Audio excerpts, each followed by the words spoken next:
नमस्कार, राष्ट्रबोध से मैं पवन केसवानी। छत्तीसगढ़ की राजनीति के बारे में आज मैं दो पूर्व मुख्यमंत्रियों के बारे में बात करूंगा। पहले हैं डॉक्टर रमन सिंह, दूसरे भूपेश बघेल। ये दोनों ही खास वजहों से चर्चा में हैं। क्यों हैं, इस बारे में हम आगे विश्लेषण करेंगे। डॉक्टर रमन सिंह कल 72 साल के हो गए।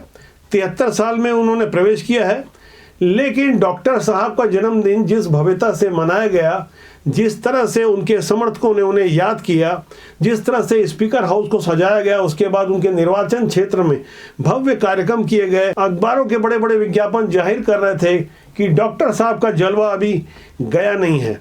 जन्मदिन तो पिछले साल भी आया था, लेकिन इस बार जो बात थी वो पिछले साल नहीं थी। वैसे पिछले साल तक वो स्पीकर भी नहीं थे। इस बार छत्तीसगढ़ विधानसभा के स्पीकर हैं और बदले हुए हालात में जिस तरह से छत्तीसगढ़ में भारतीय जनता पार्टी की सरकार है और वहाँ 15 साल वाले पुराने मुख्यमंत्री मौजूदा हालात में स्पीकर के पद में काबिज हैं, तो कई पुराने चेहरे उनके बंगलों में नजर आए, फूल के गुलदस्ते लेकर। और शहर भर में खासकर स्पीकर हाउस के आसपास जिस तरह के पोस्टर लगाए गए थे, ऐसा लग रहा था कि डॉक्टर रमन सिंह के पुराने दिनों की याद ताजा हो गई। डॉक्टर साहब सहज रूप से लोगों से मिल रहे थे, बधाइयां ले रहे थे, गुलदस्ते ले रहे थे, केक काटे जा रहे थे, नारे गूंज रहे थे। राजनीति में टाइमिंग का खास महत्व होता है। वैसे डॉक्टर साहब तो संवैधानिक पद में हैं, लेकिन भारतीय जनता पार्टी से जिस तरह से उनका लंबा दशकों तक नाता रहा है, 15 साल के मुख्यमंत्री रहे हैं। छत्तीसगढ़ विधानसभा के अध्यक्ष डॉक्टर रमन सिंह के पास राजनीति में कई और भी विकल्प थे। 2018 का विधानसभा चुनाव बुरी तरह हारने के बाद उन्हें राष्ट्रीय उपाध्यक्ष बनाया गया। संगठन में चर्चा तो इस बात की थी कि वो केंद्रीय राजनीति में चल जाएंगे, लेकिन ये डॉक्टर साहब की प्रतिबद्धता ही थी कि वो शिवराज सिंह चौहान की तरह केंद्र की राजनीति में नहीं गए। चर्चा तो इस बात की भी थी कि उन्हें राज्यपाल बनाया जा सकता है, लेकिन डॉक्टर साहब विधानसभा अध्यक्ष हैं और आगे भी विधानसभा अध्यक्ष बने रहेंगे या किसी प्रदेश के राज्यपाल बन जाएंगे। इस बारे में ठीक तो कोई जानकारी नहीं दी जा सकती, क्योंकि राजनीति में कुछ भी अंतिम नहीं होता, सारे विकल्प खुले हुए हैं। यहाँ गौर करने वाली बात है कि मौजूदा हालात में छत्तीसगढ़ के मुख्यमंत्री विष्णुदेव साय डॉक्टर रमन सिंह जी के बेहद करीबी बताए जाते हैं। उनके जिस तरह के संबंध रहे हैं, छत्तीसगढ़ के संगठन में विष्णुदेव साय 3 बार प्रदेश अध्यक्ष रहे हैं। ऐसा माना जाता है कि उन्हें हमेशा से डॉक्टर रमन सिंह का सहयोग मिलता रहा। छत्तीसगढ़ की भाजपा की राजनीति में अंदरूनी खींचतान की खबरें अखबारों में तो बहुत ज्यादा नहीं आती रही। 5 साल भूपेश बघेल का जो शासन रहा, उस दौरान भारतीय जनता पार्टी का संगठन शुरुआती दौर में विपक्षी राजनीति करने का जो अनुभव नहीं था, उसी दौरान नहीं भूलने वाला कोरोना संक्रमण काल भी आया। तब माना जा रहा था कि भारतीय जनता पार्टी के नेता अपने घर बैठ गए हैं, संगठन पूरी तरह निष्क्रिय हो गया है। डॉक्टर रमन सिंह के ऊपर लगातार उंगलियां उठती रही, क्योंकि चुनाव हारने के बाद भारतीय जनता पार्टी का संगठन जिस तरह से निष्क्रिय बताया जा रहा था, हालांकि बाद में विधानसभा चुनाव के पहले जिस तरह की सक्रियता दिखाई गई और जिस तरह से एक के बाद एक आंदोलन हुए, उससे बाजी एकदम पलट सी गई। विधानसभा चुनाव 2023 के पहले तक डॉक्टर रमन सिंह की मुख्यमंत्री की रेस में एक स्वाभाविक दावेदारी थी। हालांकि बदले हुए हालात में दिल्ली की राजनीति जिस तरह से प्रभावी रही छत्तीसगढ़ में, उसका असर साफ तौर पर नजर आया। भले ही डॉक्टर रमन सिंह मुख्यमंत्री के रेस से बाहर हो गए, लेकिन उनके बेहद करीबी ताल्लुकात जिस राजनेता से थे वे थे विष्णुदेव साय। विष्णुदेव साय अंततोगत्वा मुख्यमंत्री बन गए और मौजूदा हालात में डॉक्टर रमन सिंह और विष्णुदेव साय के बेहद मधुर संबंध है। और ऐसे मधुर संबंधों का असर डॉक्टर रमन सिंह के जन्मदिन वाले दिन भी देखने को मिला। मौके पर मैं खुद मौजूद था। मैं जिन चेहरों को पढ़ने और समझने की कोशिश कर रहा था, जमीनी हालात का हमने जो जायजा लिया, वह डॉक्टर रमन सिंह के मुख्यमंत्री रहते उनके बेहद करीबी और विश्वस्त लोगों का लगातार जमावड़ा बना रहा। वैसे अंदर खाने की बात यह है कि डॉक्टर रमन सिंह अभी भी अपने किसी करीबी का कुछ हित चाहते हैं, तो मौजूदा हालात में छत्तीसगढ़ सरकार से उनका कोई काम नहीं रुकता। वैसे हमारे पास ऐसे लोगों की सूची तैयार है। फिलहाल हम उस सूची के बारे में आज चर्चा नहीं करेंगे। बात डॉक्टर रमन सिंह की हो रही है, उनके प्रभाव की हो रही है। उन्हें लेकर एक और नई बात सामने आ रही है, वो है भारतीय जनता पार्टी के राष्ट्रीय अध्यक्ष की रेस में वो भी शामिल है, उनका भी नाम चल रहा है। वैसे इस बात में क्या सत्यता है, वो तो आने वाले दिनों में कुछ बड़ा खुलासा होगा। जैसा कि मैंने पहले बताया कि राजनीति में कुछ भी अंतिम नहीं होता, यहाँ कुछ भी संभव हो जाता है। फिलहाल छत्तीसगढ़ में भारतीय जनता पार्टी की सरकार बने महज 10 महीना हुआ है। अभी मंडल आयोग और निगमों का गठन होना बाकी है। ऐसे में डॉक्टर रमन सिंह के जो करीबी हैं वो आस लगाए बैठे हैं कि डॉक्टर साहब की मेहरबानी उन पर होगी और उन्हें भी सत्ता की भागीदारी मिल सकेगी। इस पर भी हमारी लगातार नजरें बनी हुई है।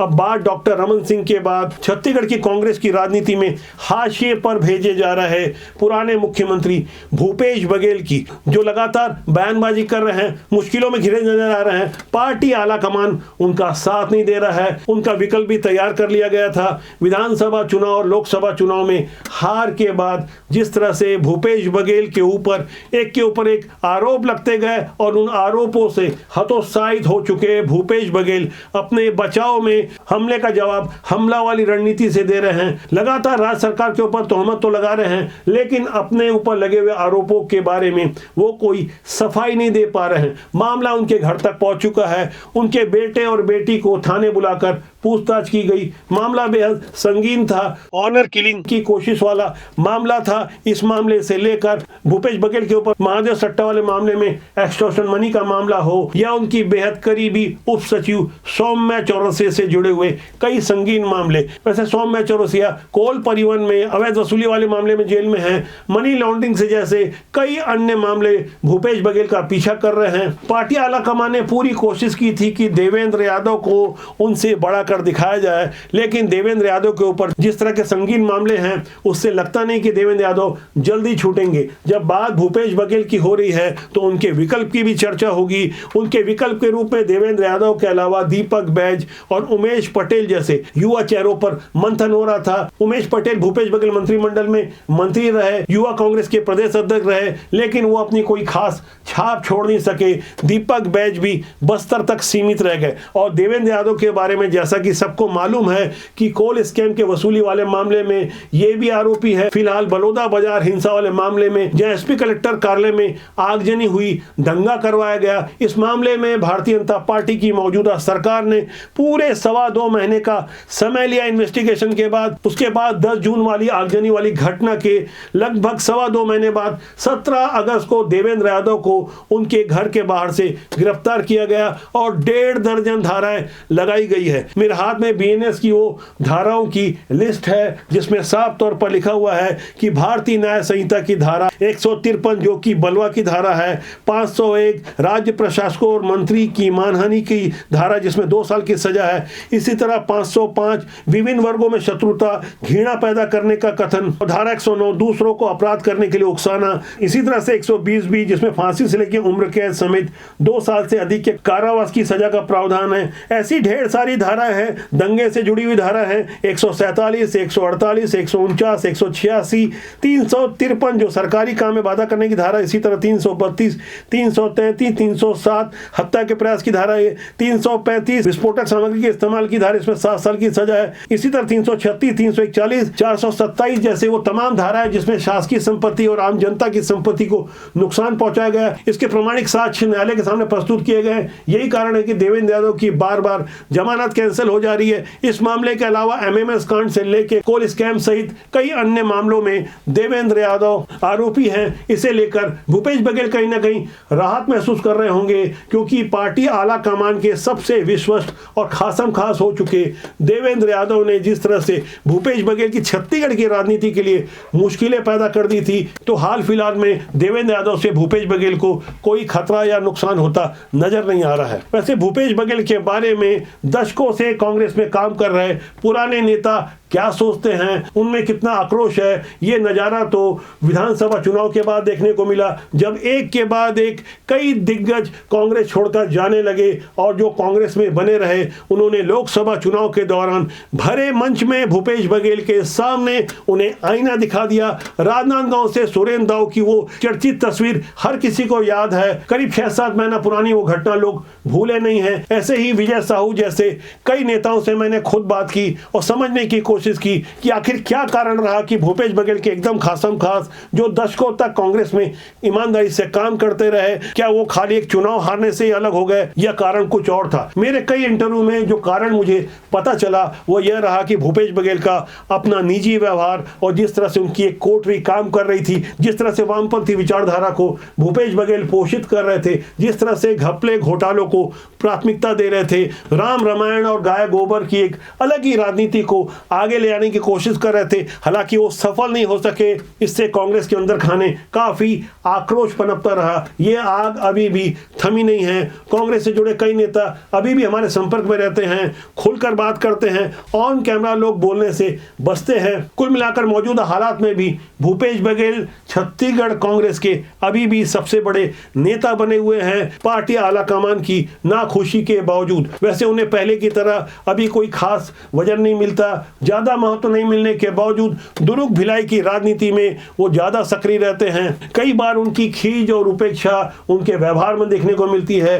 गुस्से में आकर कैमरे के सामने जिस तरह का उनका बदला हुआ स्वरूप दिखता है वो जाहिर करता है कि भूपेश बघेल के लिए सब कुछ अच्छा नहीं चल रहा है। राजनीति गलियारों में एक प्रश्न यह भी बार बार पूछा जाता है कि आखिर भूपेश बघेल के विरुद्ध राज्य सरकार कार्रवाई क्यों नहीं कर रही है, उनकी गिरफ्तारी क्यों नहीं हो रही है, जब मामला इतना संगीन है। जैसे 508 करोड़ का एक्सटॉर्शन मनी का जो मामला विधानसभा चुनाव के पहले ही सामने आया और विष्णु देसाई की सरकार बनी तो मार्च 2024 में उनके विरुद्ध एफआईआर लिखा गया, बकायदा वो नामजद आरोपी हैं। और अभी जो ताजा मामला भिलाई 3 से आया, भिलाई 3 के सरकारी कॉलेज डॉक्टर खूबचंद बघेल स्नातकोत्तर महाविद्यालय के प्रोफेसर डॉक्टर विनोद शर्मा के ऊपर जिस तरह के प्राणघातक हमले हुए, वहां भूपेश बघेल के पुत्र चैतन्य बघेल और उनकी बेटी से पुलिस ने अलग अलग तरीके से पूछताछ की, घंटों तक पूछताछ की, अंदर खाने की ढेर सारी बातें हम तक चलकर आई, जिस पर आगे हम किसी और वीडियो में चर्चा करेंगे। कुल मिला के भूपेश बघेल की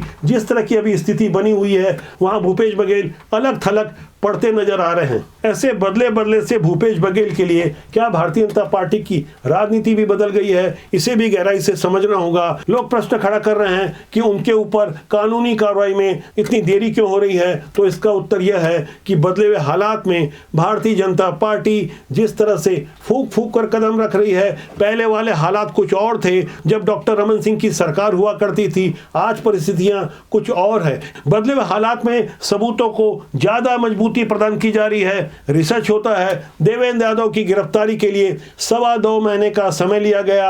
मोहम्मद अकबर जो भूपेश बघेल के बेहद करीबी और पुराने मंत्री रहे हैं, वो भी एक मामले में आरोपी हैं। आत्महत्या के उकसाने वाले मामले में वो आरोपी हैं, बाकायदा सुसाइड नोट में उनका नाम है। उनके साथ 3 अन्य जो आरोपी थे उनकी गिरफ्तारी हो गई है, लेकिन मोहम्मद अकबर की गिरफ्तारी नहीं हो पाई है। उनकी अग्रिम जमानत याचिका भी खारिज हो चुकी है। भूपेश बघेल भी आरोपी हैं। भूपेश बघेल पे तो 508 करोड़ की एक्सटॉर्शन मनी का आरोप है। ये 508 करोड़ रुपए कहां खर्च किए गए, क्या पार्टी आला कमान को भिजवाए गए, कुछ प्रॉपर्टी में इन्वेस्टमेंट किया गया, ऐसे तमाम सबूतों को मजबूती से इकट्ठा किया जा रहा है, उन्हें मजबूती प्रदान की जा रही है। साक्ष्यों की मजबूती के लिए जिस तरह का रिसर्च चल रहा है, आने वाले दिनों में भूपेश बघेल और उनसे जुड़े उनके करीबी जो घोटाले के मामले के आरोपी रहे हैं, उनके लिए अच्छे दिन नहीं होने वाले हैं। खासकर कांग्रेस के ऐसे पदाधिकारी जो नामजद आरोपी हैं, उनकी भी धड़कनें बढ़ी हुई है। आज के विश्लेषण में मैंने छत्तीसगढ़ के 2 दिग्गज डॉक्टर रमन सिंह और भूपेश बघेल के बारे में चर्चा की, विश्लेषण किया। दरअसल ये 2 बड़े नेता ऐसे हैं जो आम जनता से जुड़े रहे, छत्तीसगढ़ का प्रतिनिधित्व करते रहे, मुख्यमंत्री जैसे बड़े पदों में रहे, जिनके बारे में जानना समझना इसलिए जरूरी है क्योंकि इसका सीधा सरोकार आम जनता के हितों से है। राजनीति में रुचि रखने वाले अच्छी तरह से समझते हैं, जानते हैं कि मौजूदा हालात में जनता पहले से कहीं ज्यादा स्मार्ट हो चुकी है। क्रिया की फौरन प्रतिक्रिया आती है। अब जनता को बेवकूफ बनाकर ज्यादा समय तक राज नहीं किया जा सकता। सोशल मीडिया का दौर है, हर कोई व्यक्ति अपने पास मोबाइल रखता है, हर कोई आईना दिखाने में सक्षम है, इसलिए धूप में चलिए हल्के पांव वाली रणनीति को अपनाया जाता है, फूक फूक के कदम रखा जा रहा है। ऐसी कामना हम भी करते हैं कि साफ सुथरी राजनीति हो, अच्छे लोग राजनीति में आए, क्योंकि राजनीति बुरी नहीं होती, उसमें काम करने वाले लोग अच्छे या बुरे होते हैं। राष्ट्र और समाज के हित में अच्छे लोगों को राजनीति में आना चाहिए। तो आज के लिए इतना ही। मेरा आपसे आग्रह है कि चैनल को देखें, लाइक करें, शेयर करें। बहुत जल्दी मेरी आपसे फिर मुलाकात होगी। नमस्कार।